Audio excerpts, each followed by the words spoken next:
අයිබෝවන් යාළුවනේ අද අපි සූදානම් වෙන්නේ ඔයාලගේ දෝනිට අලුත් අවුරුද්දේ ලස්සන චීතකුයි හැට්ටකුයි මහගන්න විදිය කියලා දෙන්න.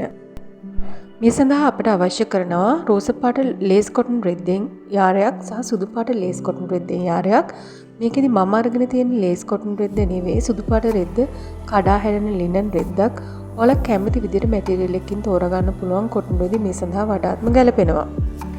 ඒ වගේම අඟල් භාගී ඉලාස්ටික් එකක් අඟල් කාලේ ඉලාස්ටික් එකක් අපිට අවශ්‍යයි. හැට්ටි කොටස මහා ගන්න මම පළල විදිහට අඟල් 20ක් 21ක වගේ රෙදි කොටසක් ගන්නවා. ඒ වගේම ඒ රෙද්දේ උස මම අඟල් 12ක් 13ක් පමණ අර ගන්නවා. මේකෙදි ඇත්තටම අපි පළල ගත්තේ බබාගේ පපුවට මිම්ම සම්පූර්ණයෙන්ම අපි එක පළුවකට අර ගන්නවා. පපුවට මිම්ම 20ක් කියලා ගත්තොත් එක පළුවක පළල 20ක් විදිහට ගන්නවා. මොකද මේකෙදි අපිට රැලි තියාගන්න අවශ්‍ය නිසා. ඒ වගේම උස ගද්දිත් ඔයාලා බබාගේ 60 උසට අඟලක් වැඩියෙන් එකතු කරගන්න. මොකද ඒක අපිට වාටිය මහන්න අවශ්‍ය වෙනවා. මේ විදිහට අර රෙදි කොටස් දෙක අරගෙන අපි නමා ගන්නවා. නමාගෙන අපි මිමි සලකුණු කරන්නයි දැන් ලෑස්ති වෙන්නේ.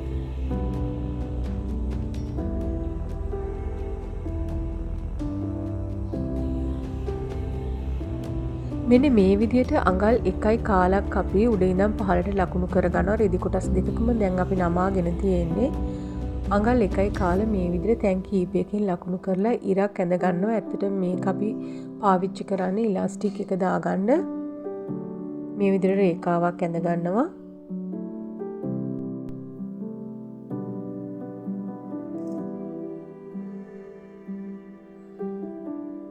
දැන් අපි කෙළවරේ ඉඳලා අඟල් 2.5ක් මෙන්න මේ විදිහට ලකුණු කරගන්නවා. අර ලකුණු කරපු රේඛාව දිගේ අඟල් 2.5ක්.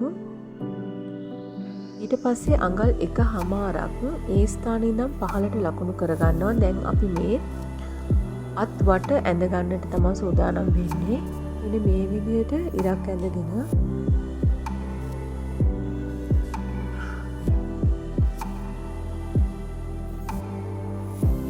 අපි අත් වටේ මේ විදිහට රවුන්ඩ් කරලා ඇඳ ගන්නවා.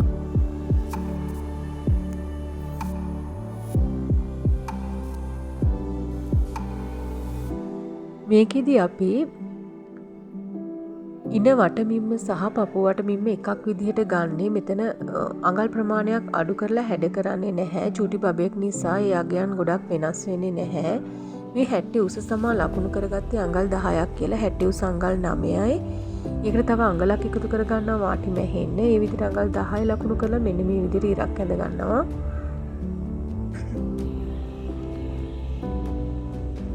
ඊට පස්සේ මෙන්න මේ විදිහට පපුවට රේඛාවයි ඉන රේඛාවයි යා කර ගන්නවා. දැන් අපි අඟල් භාගයක් හැඩ කරගන්න යන්නේ ඉන ගාවින්. ඊට අඟල් භාගයක් ලකුණු කරලා උඩට හැඩ කර ගන්නවා.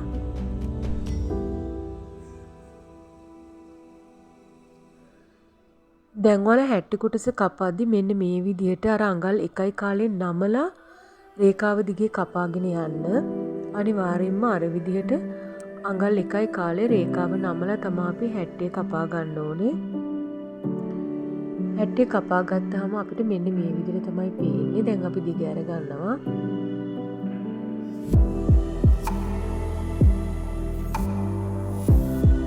ඊළඟට අපි අත් දෙක කපා ගන්න යන්නේ. ඒකට අපි අර ගන්නවා අඟල් 16ක් පළල අඟල් 12ක් දිග තියෙන රෙදි කොටස් දෙකක්. ඒ රෙදි කොටස් දෙක අපි මෙන්න මේ විදිහට නමා ගන්නවා. නමාගෙන ඒකෙත් හරියටම අඟල් 1යි කාලක් අපි ලකුණු කරලා රේඛාවක් ඇඳගන්න සූදානම් වෙන්නේ. මේ විදිහට අඟල් 1යි කාලක් ලකුණු කරලා ඔයාලා හරියට නැම්ම පැත්ත බලාගෙන මේක ඇඳ ගන්න.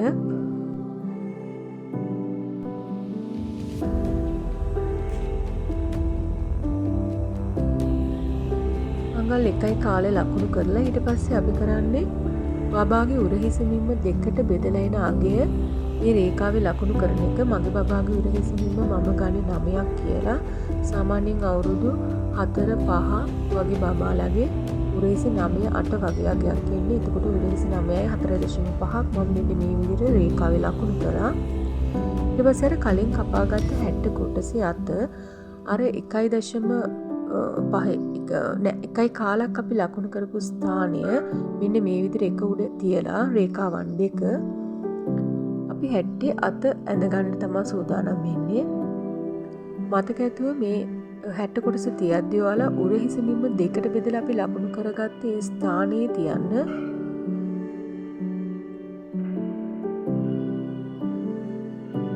ඊට පස්සේ මෙන්න මේ විදිහට අපි අතේ වක්‍ර කොටස ඇඳ ගන්නවා. ඒ හැඩේ විතරයි අපි ඇඳගන්නේ. ඊට පස්සේ අපි අතේ දිග ඇඳගද්දී මෙන්න මෙහෙම තියෙන උස ප්‍රමාණය බලලා අර අඟල් 1 කාලේ රේඛාවෙන් මන් තියපු උස බලලා ඒ උසම අතේ කෙළවරට ලකුණු කරගන්නවා. ලකුණු කරගෙන රේඛාවක් ඇඳ ගන්නවා.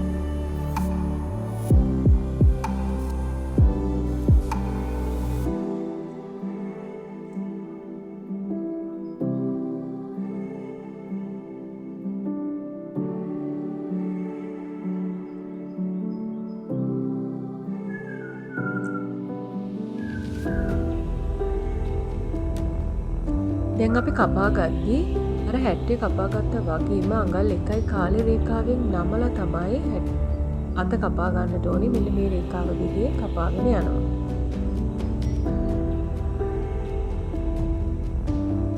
දැන් අපි 60 කොටසේ අත කපාගෙන ඉවරයි. මෙන්න මේ විදිහට දැන් කොටස් දෙකම අපි අරගෙන මහ ගන්න තමයි සූදානම් වෙන්නේ. ඔයාලට තේරුම් ගන්න පහසු වෙන්න මම මෙන්න මෙහෙම දිග ඇරලා 60 කොටස් සහ අත් කොටස් දෙක තියෙනවා. මේකෙදී අර අපි අඟල් 1 කාලක් කියලා ලකුණු කරගත්ත රේඛා ටික 60 කොටස් දෙකේ වගේම අත් දෙකෙත් අපි ටිකක් දික් කරලා ඇඳ ගන්නවා. ඉලාස්ටික් එකක් අරගෙන මෙන්න මේ විදිහට 60 උඩ කොටසට අල්ලගන්න තමයි සූදානම් වෙන්නේ. අපි ඇඳපු රේඛාවෙන් පහළට හිටින්න මේ අඟල් භාගේ ඉලාස්ටික් එක අපි තියලා තමයි අල්ලගන්නේ. මේ විදිහට 60 වගේම අත් දෙකේ කෙළවරත් අපි අල්ලගන්න ඕනේ ඉලාස්ටික් එකෙන්.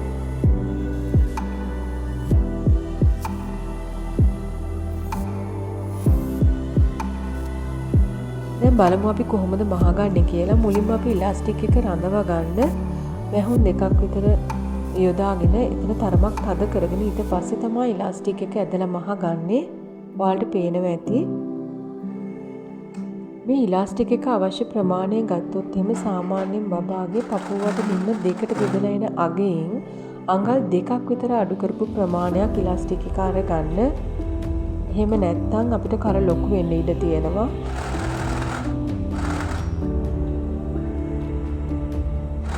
මෙන්න මේ විදිහට ඉලාස්ටික් එක ඇදලා මහ ගන්න. එතකොට ඔයාලට ලස්සනට රැලි ගතිය එනවා 60. දැන් වැඩිපුර තියෙන ඉලාස්ටික් කොටස අපි මේ විදිහට කපලා අයින් කරගන්නවා.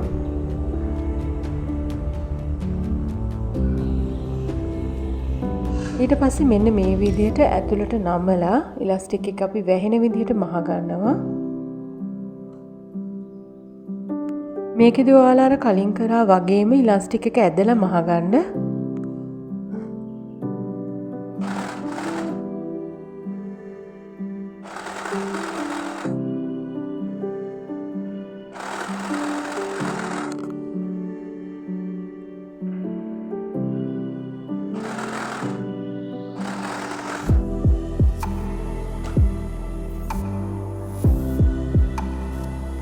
දැන් මෙන්න මේ විදිහට තමයි 60 කොටස් දෙකයි අත් දෙකයි අපිට ලැබෙන්නේ. මේක ඇත්තටම රැග්ලන් වර්ගයේ 60ක් තමයි අපි මහගන්නේ.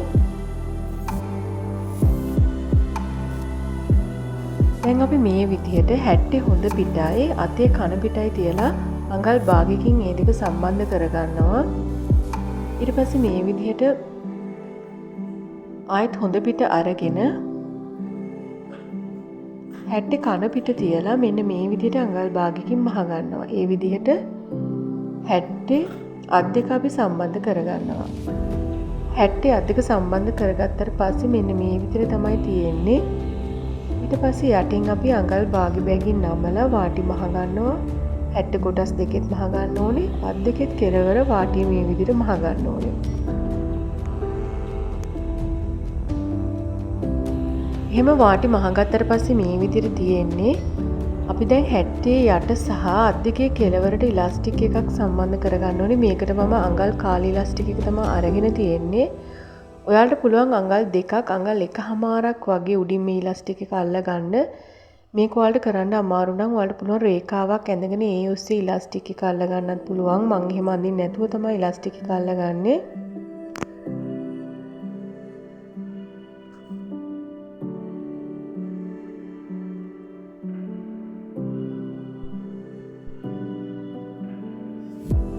මෙන්න මේ විදිහට අඟල් දෙකක් විතර අපි ඇතුළට වෙන්න ඉලාස්ටික් එක තියාගෙන අර කලින් බැහුවා වගේම මහ ගන්නවා.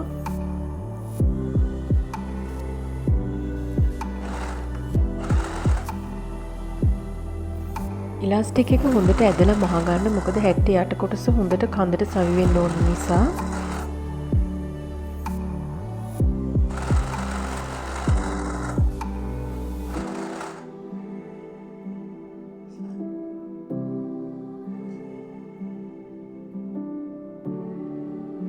වැඩි කොටස අපි කපලා අයින් කරනවා.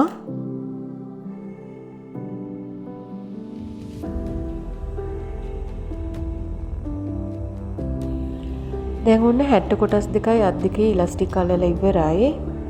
දැන් අපිට තියෙන්නේ 60 කන පිටට හරවලා දෙපැත්තෙන් අඟල් භාගෙ බැගින් 60 අල්ලගන්න. එතකොට 60 සම්පූර්ණයි. ඉතින් මේ විදිහට අත් දෙක එකට එකතු කරලා අතේ රෙදි කොටස් දෙක එකට එකතු කරලා අඟල් භාගෙ බැගින් පහළට මහගෙන යනවා. දෙපැත්තම මේ විදිහට මහ ගන්නවා.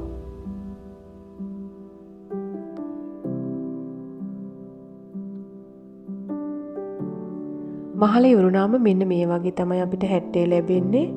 ඔයාලට 60 කර ටිකක් ලොකු වැඩි වගේ දැනෙනවා නම් පොඩ්ඩක් ඒ තැන් වලින් අඟල් භාගයක් විතර ඇතුළට නමලා මහ ගන්න. ඒක ගැටලුවක් නැහැ, එළියට පේන්නේ නැහැ. සමහර විට ඉලාස්ටික් ඇදෙන ප්‍රමාණය අනුව කර ලොකු වෙන්නත් ඉඩ තියෙනවා. දැන් අපි චීත්ත කොටස මහ ගන්න විදිය බලමු. මේකට මම අඟල් 26ක් උස රෙද්දක් සහ පළල විදියට ගන්නවා. ඉන්නවට මිම්ම වගේ දෙගුණයක්. ඒ කියන්නේ 40ක් ගන්නවා. මේකේ මම උස වැඩියෙන් අරගත්තා. මොකද බබා උස ගියොත් වැඩි කරගන්න කියලා හිතාගෙන. දැන් අපි මෙන්න මේ විදිහට ඉස්සෙල්ලම වාටි දෙක දෙපැත්තෙන් මහ ගන්නවා. දෙපැත්තේ වාටි දෙකයි. පහළ වාටියත් අපිට මහ ගන්න පුළුවන්. මම අඟල් දෙකක් විතර ලොකුවට මහ ගත්තා පහළ වාටිය. ඒකල මේ රෙද්දේ සම්පූර්ණ ප්‍රමාණයෙන් 4 එකක් විතර මෙන්න මේ විදිහට රැලි කරනවා. මෙන්න මේ විදිහට රැලි කරලා අඟල් භාගයකින් වගේ අපි මහ ගන්නවා ඒ රැලි ටික. දැන් මෙන්න මේ විදිහට තමයි තියෙන්නේ. ඔයාලට පේනවා ඇති. ඊට පස්සේ අපි චීතේ අනිත් පැත්ත හරවලා උඩට රැලි පටිය අල්ලගන්න සූදානම් වෙන්නේ.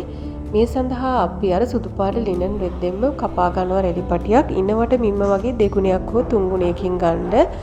මේ විදිහට ඒකෙත් වාටිය මහ ගන්නවා. දෙපැත්ත රවුන්ඩ් කරලා තමයි මම මේ රැලි පැටිය හැඩි කරගත්තේ. ඊට පස්සේ මේ විදිහට උඩින් අඟල් භාගයක නූල ඇදලා අපිට පුළුවන් නූල ඇදපු කොටස ඇදලා රැලි ටික සකස් කරගන්න. මෙන්න මේ විදිහට රැලි පටිය සකස් කරගෙන හරියටම බබාගේ ඉන්නවට මිම්ම එන විදිහට ප්‍රමාණයට රැලි පටිය අල්ල ගන්නවා. ඒ කියන්නේ අඟල් 20ක් පමණ දුරක් වෙනකන් රැලි පටිය අල්ල ගන්නවා.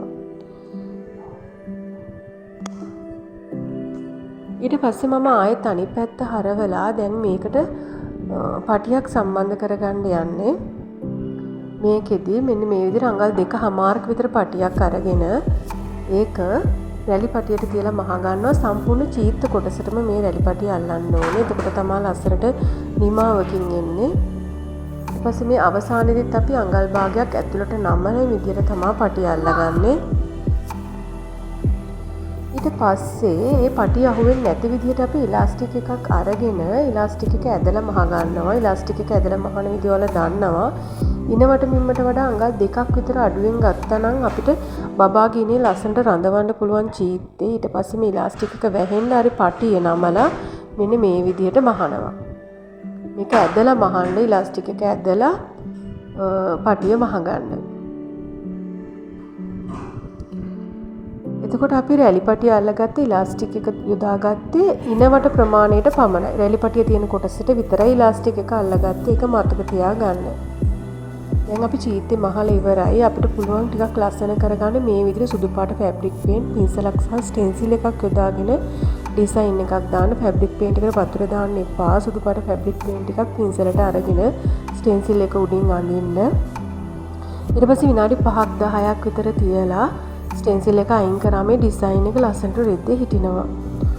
ඒ හරියටම සරල දේවල් මේ විදිහට කරලා ඔයාලා ලස්සනට මෙන්න මේ වගේ චීත්තයක් හැටයක් දෝනිට මහලා දෙන්න අලුත් අවුරුද්දට.